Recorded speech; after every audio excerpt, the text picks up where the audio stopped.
everyone, and welcome to Candid Conversations with Rennu Dhillon, a Building Women Empowered initiative empowering women everywhere. What is Candid Conversations? Well, let's begin with the word candid. Candid means straightforward, truthful, and frank. What does conversation mean? Conversation means an informal chat between two or more people where you share ideas, stories, and information. So when you combine the two, you get Candid Conversations with Rennu Dhillon. That's me. I believe that every woman has a unique life experience to share. It could be personal or professional. By sharing your story on this show, you will use and find your voice to inspire other women to find their voice too. Through these personal stories, which are unfiltered and uncensored, straight from the heart, women will empower other women to make incredible things happen. My goal is to empower you, and then you empower me, and together we empower women everywhere. I want every girl and woman to know that her voice can change the world. So if you know any woman that has a story to share and they should be on the show, then please contact me at my email and phone number, which is on the screen. Marilyn Monroe said, "Give a girl the right shoes and she can conquer the world." I say, give a woman her voice and she can conquer anything and everything. Our voices can be the revolution for change. After all, a woman is a full circle, for within her is the power to create, nurture, and transform. So let's do this. Enjoy the show.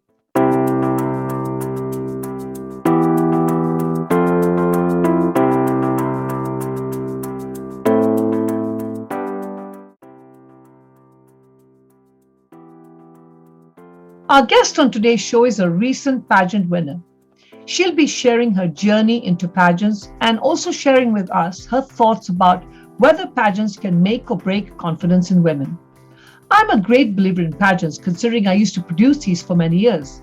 Having grown up participating in many shows and pageants, I strongly believe that if you participate in the right show and you go in with the experience of wanting to meet other women, building your self-confidence and getting the experience to walk that ramp, then it is a fabulous experience.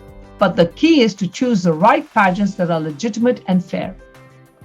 With the recent suicide of the former Miss USA winner Chelsea Christ, people have begun questioning the pressure that she was under, despite being so brilliant academically and, of course, beautiful and talented.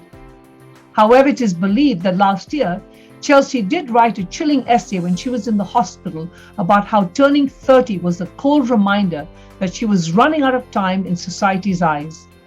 We hope her family can find peace with her memories. Now let's move on to our show. Our guest today is Divya Mawar. Divya is the current winner of the Mrs. Bharat Elite USA 2021 and Mrs. Bharat Elite California. Divya describes herself as a poised professional with a passion for fashion. That's right, a passion for fashion. Divya is the digital automation leader during the daytime, and at night she switches gear into her own fashion blog and website where she inspires women. She's a pro stylist for Fashmates, the world's largest fashion app. Divya believes in empowering women in all spheres of life, instilling confidence in them and giving them fearless wings to fly, for which she's been awarded Mrs. India Pacific Queen. She believes that one should keep dreaming because there is no age barrier to fulfill your dreams.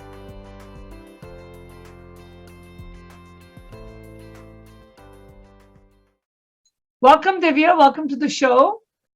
Thank you, Renuji. Thank you so much for having me here. I'm truly honored and humbled to be talking to you. And, congratulations on the crown that you're wearing. I've always seen you as a mommy at our school, and now I'm going to see you as a mommy with a crown. So that's wonderful. So let's begin the show by first asking, tell me a little bit about where you grew up. Absolutely, Renuji. So before I start on my journey on where I grew up, I really want to tell you that how you have been an inspiration to me. As I have been a mommy to two kids, and they started their schooling with Genius Kids. So I have always looked up. I still remember the first day I walked into Genius Kids, and before I saw you, I saw your pictures on the wall, and I saw all the accolades, and I'm like, oh my God, I wish if I can be anything like you, like even 1%.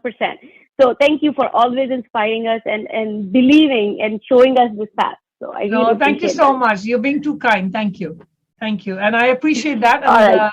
I think probably the most gratifying thing for me is to see the kids. When you tell me they're growing up and you're telling me that Adi is driving, that makes me realize how old I am. And that explains all this gray hair over here. But thank you so much. So let's begin by today's topic, of course, is we're going to talk about are pageants really that beneficial? And, or can they be toxic? And I think this, when we decided to have this conversation, we didn't even know at that time. Recently, the former Miss USA just committed suicide a few days ago. And when you and I agreed to talk on this topic, this was not even happening. So it's kind of just tied in. And so it's really wonderful that we can have this conversation, because there are a lot of people out there that don't believe in pageants. I'm a strong believer of pageants. I took part in them when I was growing up, and I produced them for many years. So I'm a strong believer of them. But there are a lot of people out there that feel that it's just a parade of beautiful women and nothing else, or they think it's just women with no brains. And there's so many different notions. So hopefully we can clarify all of that today and motivate many women out there who've not had the courage to get on that ramp to actually try it. So I'm hoping to do that. So let's begin by, where did you grow up? Absolutely, Renju. I grew up, I'm from India. I grew up in a town called Bhopal. It's part of Madhya Pradesh. It's the capital of Madhya Pradesh. It's centrally located, very centrally located in the map of India. It's called City of Lakes. Bhopal has a lot of lakes, and it's a beautiful city with lots of mountains, lots of lakes, and that's why I love the area, because it's very similar. We have mountains, we have bays, instead of lakes. So I grew up there. I did all my schooling from a missionary school called St. Joseph's Convent, and I think that my family was a very loving but a very conservative family. And I grew up in a huge family. It was like 24 people living together in a huge mansion. Uh, Very loving but very conservative family. So that helped me have a very rounded personality, because I was very rooted to my culture. But then my schooling gave me that personality of just grooming to the right level. And in school or in college, when I did my engineering from Bhopal, people know me as geek, because I was truly a STEM student, a typical Indian girl who was told that studies are the most important thing. And I think I discovered my side where I have so much more talent when I went in college, and you become part of a bigger group, and you start discovering that, slowly unfolding your wings and seeing what you really truly capable are. So that's kind of little bit about how I started on this journey. So did you ever take part in any pageants when you were in India? I did not. I always used to see them, and I was always into fashion. Would love to watch. I think maybe when I was a teenager, I really want to be a Bollywood heroine. Like, I never probably shared this with anyone, but it was like my deepest desire to, because I was just so just appalled by the whole fantasy world of this Bollywood. And I used to think, but what really I used to love wearing my mom's saris. I used to love fashion. I used to buy everything that was in, or just style it differently. So I was very, skewed towards all these things, but no, they never participated any pageants back home. Well, you're not the only one that wanted to be in Bollywood. So did I. The only difference is I wanted to replace Helen, and my father was not impressed. I still remember doing a dance, and he came home and he says, and I was going to a convent school as well. And he came home and I was dancing to one of Helen's songs. And I said to my dad, I want to be just like her when I grow up. And he goes, no, you don't. And that was the end of my Indian movie, watching Yeah. for a long time. But so you never took part in pageants. So when did the thought of taking part in was it there? Did you ever think, okay, I can't do this, I'm home, because our families were conservative. But did you ever think someday, one day I'll do this, or did it not occur to you? Were you more into like clothes and fashion and never really thought of Yeah. participating? That's a good question. I really don't know when I turned. So growing up, I this rarest thought also never crossed my head of pageants or doing any kind of fashion. Was just, whatever was available. We were not very rich or, a typical middle class family. So you only get what you get, kind of. So you just make the best out of what you have at home. I did my first fashion show in college, and I wore my mom's sari for the fashion show. There was no, like, makeup was done pretty much like, whatever we knew. All I knew was foundation and eyeliner at that time. And then came to US for further studies. Again, was into studies, got married, had kids. So never had time to think what I really want to do. And during my career, I was put into this Women in Technology. I volunteered there, and that struck me. And I really realized that what I really want to do, that I'm so passionate about giving back to community. And I have seen these women. We are very fortunate to have a beautiful family, friends, community, and we have taken so much. So I thought, how can I give back now? And I saw, and I'm getting goosebumps as I'm talking, but I saw women in their middle age struggling to transition their jobs or how to just stay afloat in this cutting edge technology world, especially women in STEM. So I started volunteering and I started helping them building their portfolio. And I think that's where I started that, okay, well, this is what I want to do. I want to help. And because I started doing fashion shows in Bay Area, I started seeing all these small businesses owned by women on how they struggle. Last 10 years, social media has grown and it's a boom. It's a blessing for us because now I can showcase them. I can help them.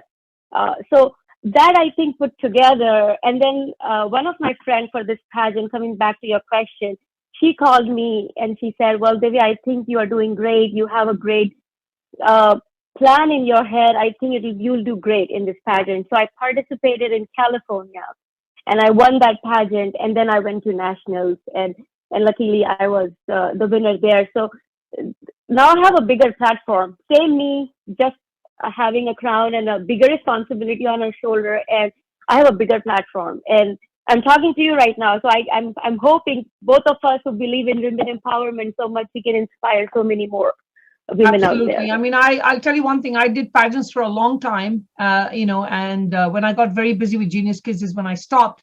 I actually started the very first Miss and Mr. San Francisco India pageants, and some of my winners have gone on. I know one of them is hosting a huge TV show in India. That's Pooja Jain.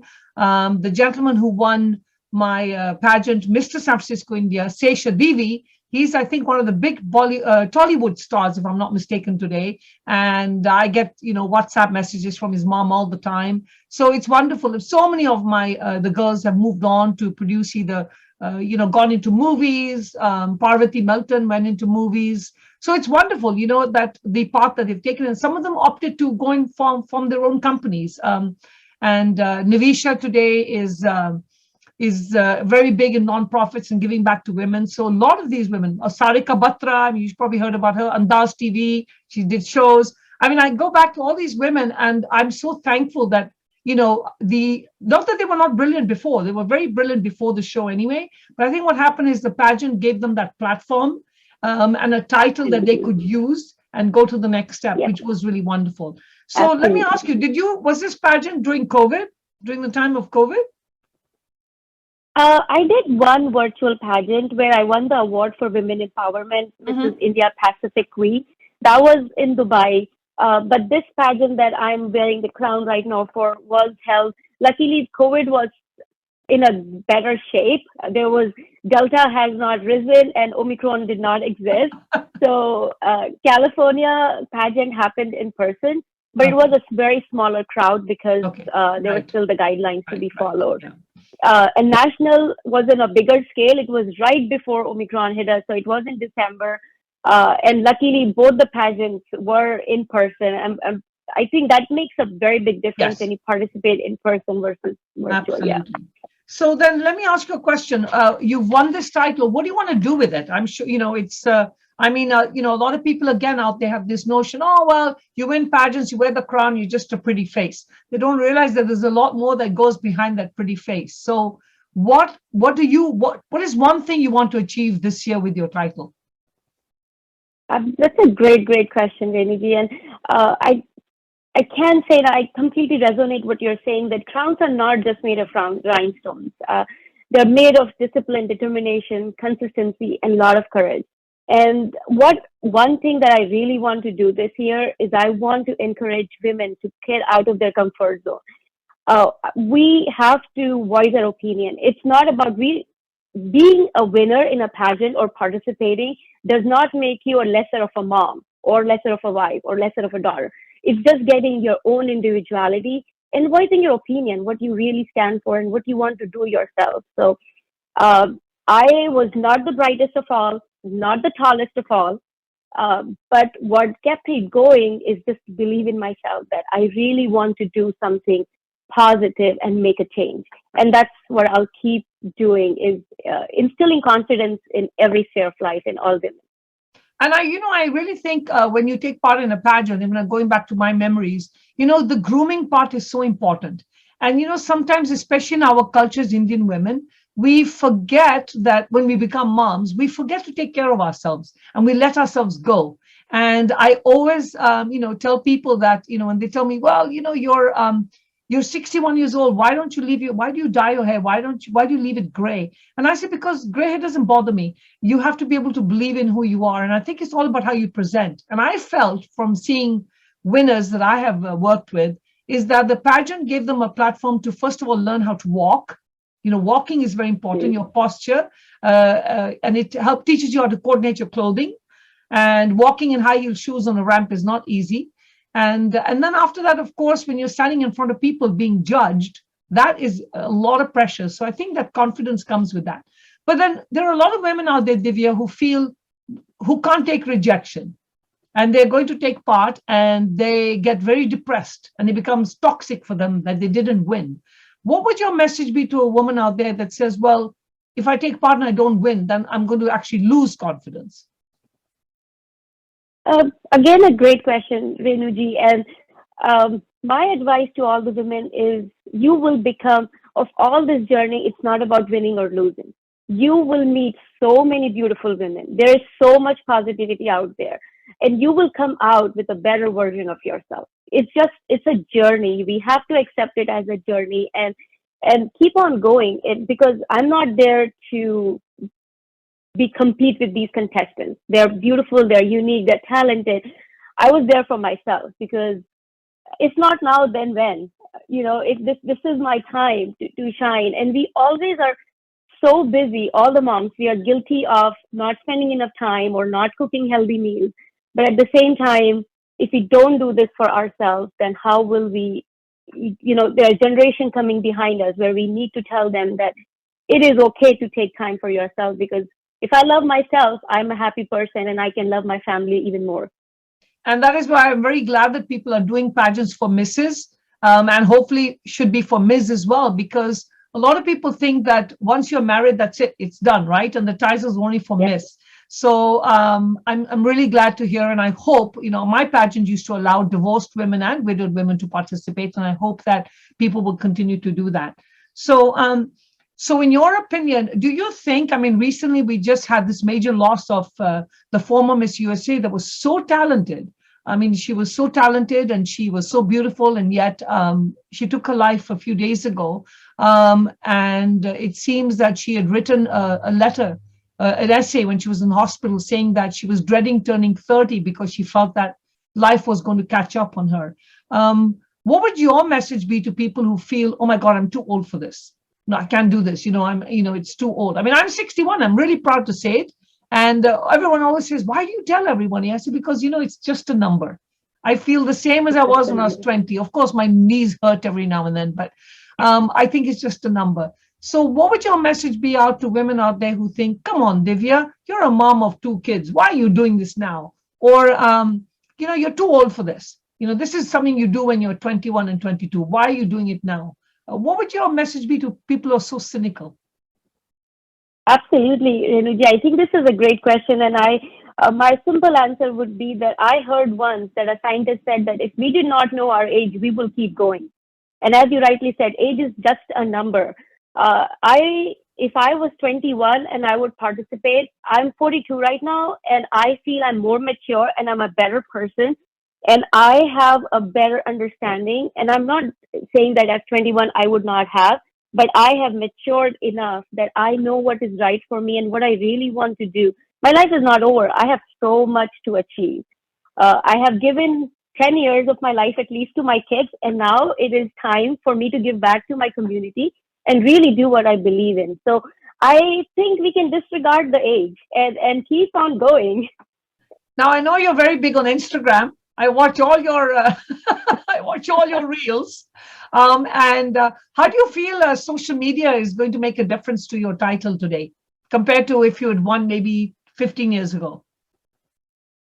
Um, well, 15 years ago, there was no social media. So there would have been definitely marketing would have been a little bit different, or marketing in the sense that social outreach to people would have been a harder way. Like I would be newspapers or TVs, or that was probably the limited media. But now social media, I think it's really great because we are at fingertips of millions of people. And thank you for watching my Instagram. And Yeah, watch it. And I see I, sometimes you have your daughter with you too. she loves it. She actually participated in the pageant with me.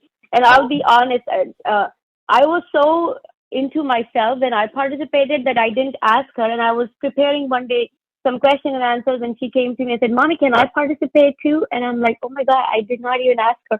So uh, she loves. She's my camera person. She's everything. We have a love hate relationship, but she is everything.